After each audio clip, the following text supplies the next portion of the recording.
Hello, everyone. This is Bruno with the new segment called 10 Minutes or Less with Bruno No BS. A very simple, casual interview.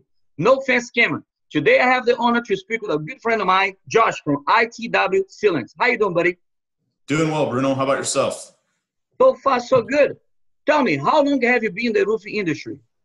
I've been in the roofing industry for about 7 years. Got my start in the paint channels. Got a good knowledge of the coatings, and it kind of progressed into the roof coatings and liquid applied waterproofing. So kind of got the itch about 6-7 years ago, and have been in ever since. And I think you'll agree with me. There's no better industry to be in. Oh, a lot of people I see sometimes they work on the paint channel, but they really think paint is very similar, right? But roofers hate when you call them painters. They are roofers. Even though you applying a liquid apply system, but by the end of the day, I'm pretty much sure the formulation is different. Than very similar. The formulation when you go and apply on a wall on outside a house is different than putting a roof, right? Definitely so. I will say from the manufacturer standpoint, the paint channels, the big paint manufacturers, and I work for PPG. They're one of the biggest ones, but they do a really good job of teaching the technical aspects of coatings and what they can do, what they can't do, and really just a good premise on good prep work and good practices. I think what's done well for the transition for me into the roof coatings and waterproofing has been really some strong mentors along my path to teach me the proper roofing practices, to teach me how to do things right, how to go about your business and do things right. So, even though that all of our liquid applied folks, you and I and our teams, we kind of get that stigma that we're just throwing paint on a roof. Obviously the technology and the advancements in the R&D are much more in depth. Just like there is in the paint channels, we engineer a product that makes sure it's going to last, it's going to work, and it's going to provide solutions for building owner and customer. Because really nobody wants to sell anything that's going to fail or have failures. So there is a lot of thought and science and technology behind just throwing a roof paint on a roof. Absolutely. Can you tell me a little bit about the functions you work for your company? Yeah, so I'm our national sales leader, which I think is a fancy term for first one to take the bullet if things don't go well. But and that's fine. But the thing I like most about our unit is I've got a team of some really, really good professionals. They make my job pretty enjoyable. But I'm in a situation where I've got a lot of people that know a lot of good stuff. And we can really dig into each project, market, and really develop a strategy on what it's going to take for us to win and do the right thing, day in and day out. We work for big corporations. Our job is first and foremost to make the company money and reduce our liabilities. And I think I'm in a pretty good situation, and I've got a great team to work with to help me achieve my goals. You in sales, so you do have a lot of experience in sales. How tough it is? How is the pressure to be in sales? Because you do have to hit goals, pipeline, all that kind of stuff, Well, if you don't thrive on the pressure, that sales definitely is not a career path for you. But I'm also one of those people that even in the midst of this global pandemic, knowing that week in and week out, I'm going to be holed up in my home office with a few exceptions here and there.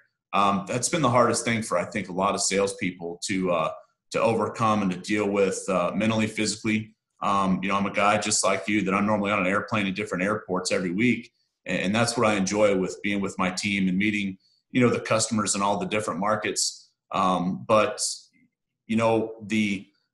the pressures of having to commit to numbers, a lot of people see that as pressure and a lot of people see it as challenge. I've always looked at it as a challenge. I worked for some companies that had some pretty aggressive goals that had numbers that at first glance just seemed, outlandish. But, when you have a good team and a good support system, that's where my job and our roles as salespeople come in, is to really figure out where our goals are and then create our path to how to get there.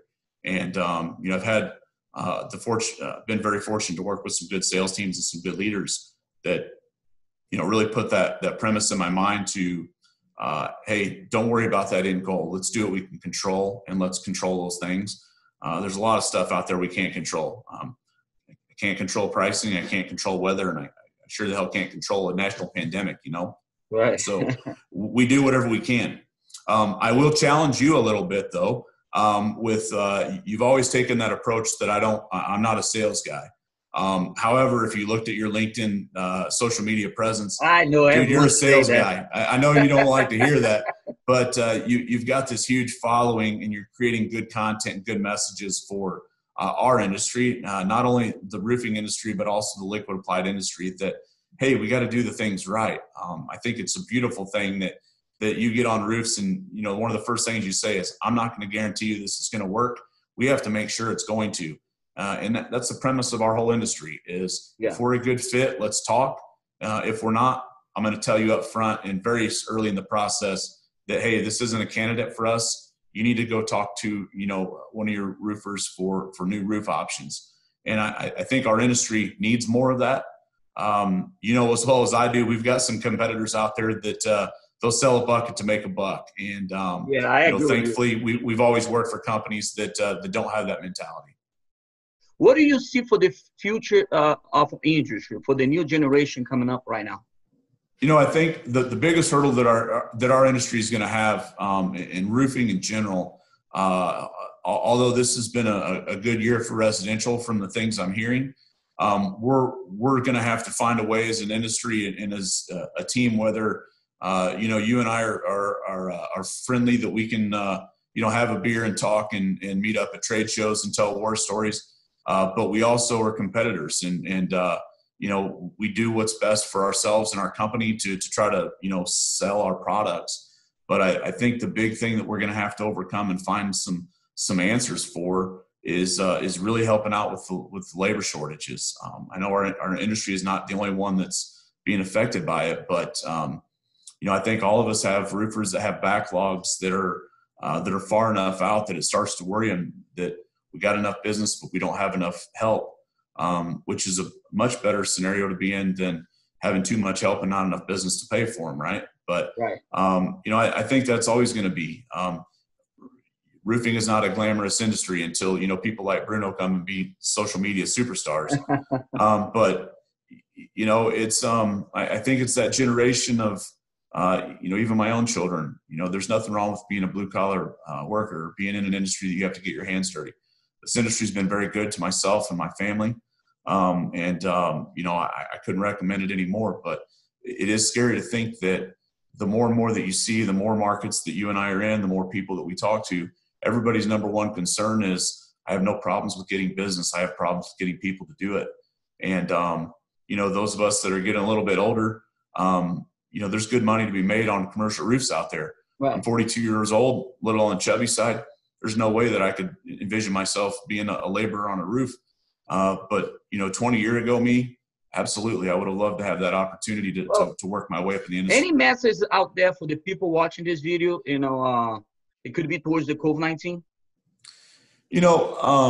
I think everybody's getting tired of hearing we're all in this together, because as I look around my house, I've got 3 kids doing remote learning. I'm a terrible school teacher. I'm just hoping my kids get through this thing without failing out of 4th grade and in their junior year of high school, respectively. But I think we're all looking forward to, the days and times that we can fist bump, hug, and not have to have masks on. But, the main thing is let's get through this. Let's do it right. Let's be safe and get through all this so we can get back to our normal lives and get back to what we really enjoy, which is meeting people and helping people solve the problems. I appreciate your time, buddy. Next time I'm in town, lunch is on me, all right? I'll fight you for the bill, but you're on. Thanks, Bruno. All right, you'll be Have a safe. great day.